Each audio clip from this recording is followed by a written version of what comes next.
Barakata Yahweh, Barakata Yahushai, Ba'ashem Rakakudash, Barakatam. First and foremost, I want to give all praises, glory, and infinite honors to Yahweh Ba'ashem Yahushai. Double honors to the apostles and elders of Great Millstone who rule and teach well. And peace and salutations to you Akim out there pushing this word in truth and sincerity to the four corners of the globe.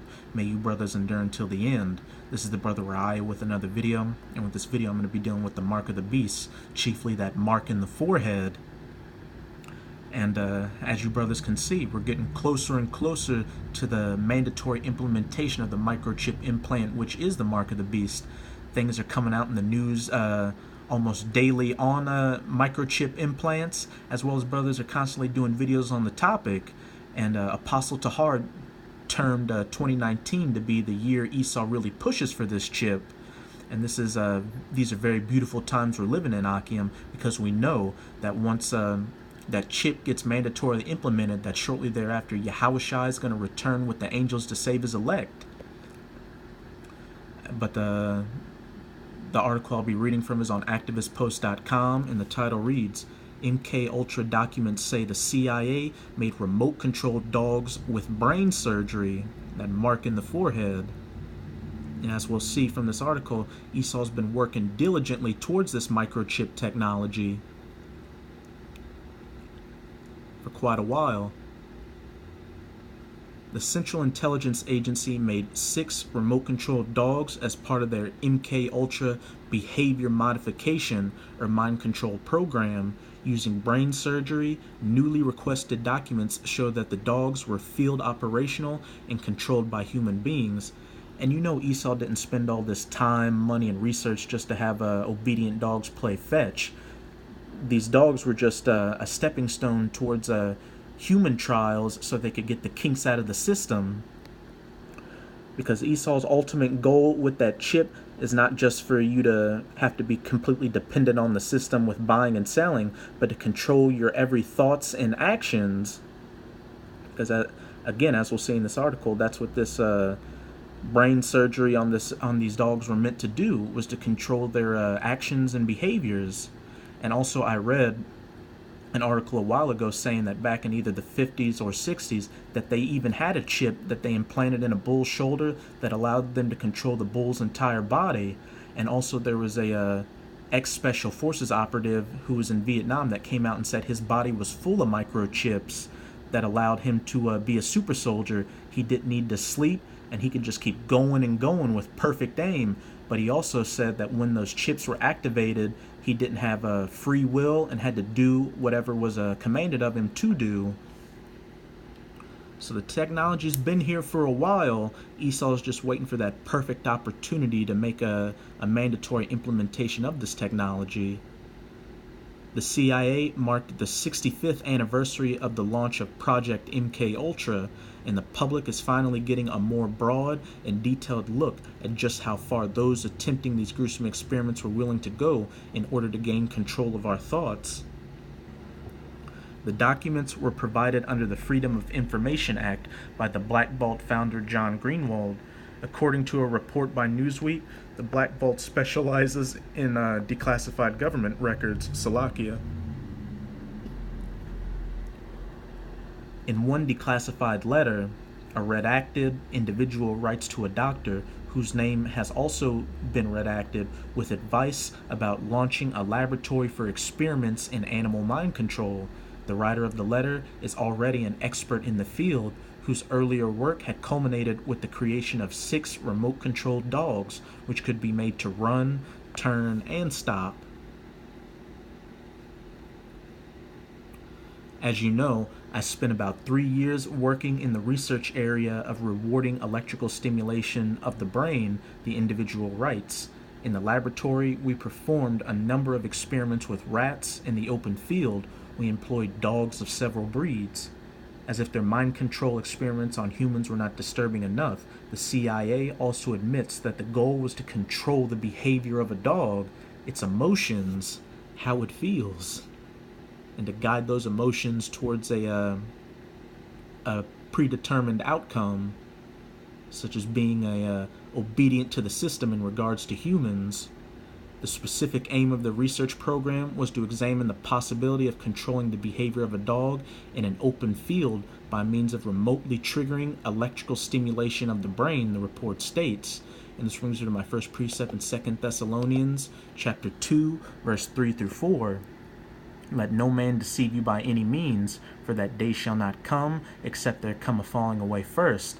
And we're seeing that damn near every day with these reprobate Israelites.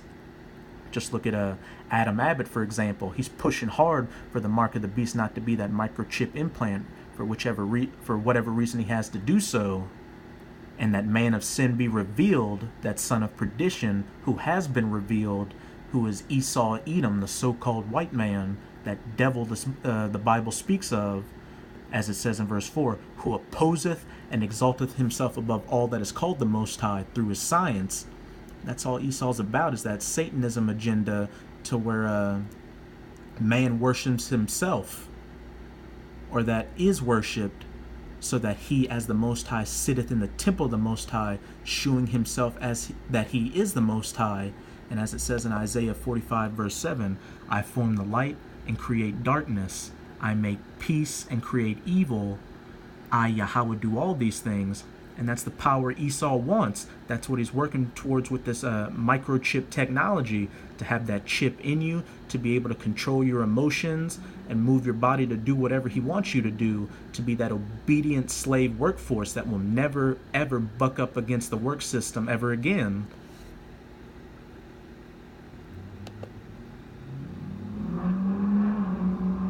Such a system depends for its effectiveness on two properties of electrical stimulation delivered to certain deep-lying structures of the dog brain, the well-known reward effect, and a tendency for such stimulation to initiate and maintain locomotion in a direction which is accompanied by the continued delivery of stimulation. After the surgery to control the mind of a dog, the CIA states that the gruesome side effects could be infection at the electrode site due to a failure of the surgical wound to heal. News reported that after trying out a plastic helmet, the government scientists instead settled on the new surgical technique that involved embedding the electrode entirely within a mound of dental cement on the skull and the forehead, and running the leads subcutaneously to a point between the shoulder blades, where the leads are brought to the surface and affixed to a standard dog harness. And we got a illustration of it right here. As you can see, it's not a chip, but it's a stepping stone towards the chip. Salakia.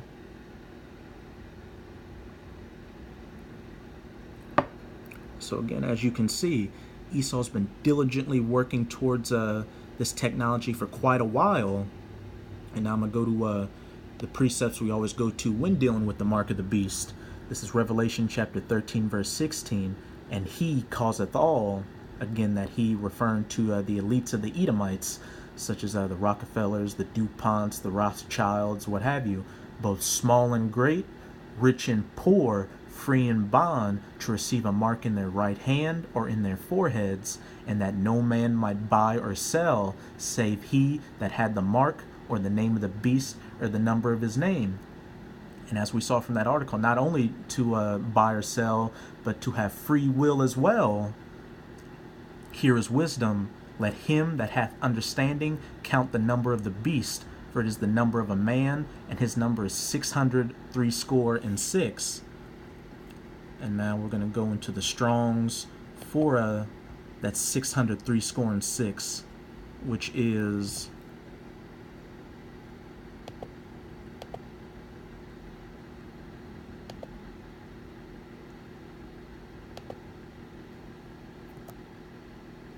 Slovakia. Seems to be a problem with the audio. Strong's G 5516. Chai, Xi, Stigma. High, Chai, Xi, Stigma. Stigma. When we go here for the word stigma, the Strong's definition, it reads, a mark pricked in or branded upon the body, that mark in the right hand of the forehead. To ancient Oriental usage, slaves and soldiers bore the name or the stamp of their master or commander, branded or pricked, cut into their bodies to indicate what master or general they belonged to, and there were even some devotees who stamped themselves in this way with the token of their gods. And if you get that mark of the beast, you're going to be a devotee to Esau. He is going to be your god, and you're going to be destroyed for it. You're going to be hit with those nuclear missiles that are going to turn America into that biblical lake of fire from sea to shining sea. It just goes to show how mad Esau is. He wants to put this chip in everybody. So again, back in 2 Thessalonians 2 and 4, as it says, who opposeth and exalteth himself above all that is called the Most High, or that is worshipped, so that he, as the Most High, sitteth in the temple of the Most High, shewing himself that he is the Most High. Esau wants to be God so bad, but his plans are going to fail. As it says in Job, once he sits down at his table to eat, he's going to vomit up all his riches. The Most High is going to throw that monkey wrench in his plan. So with this video, I hope you sincere Akim were edified. Just keep pushing on. We're getting closer and closer to that mandatory implementation of the chip and our salvation out of this wicked system. So with that, I'm going to say a Baba Ball, Kwam Yasharala. Till next time, Shalom.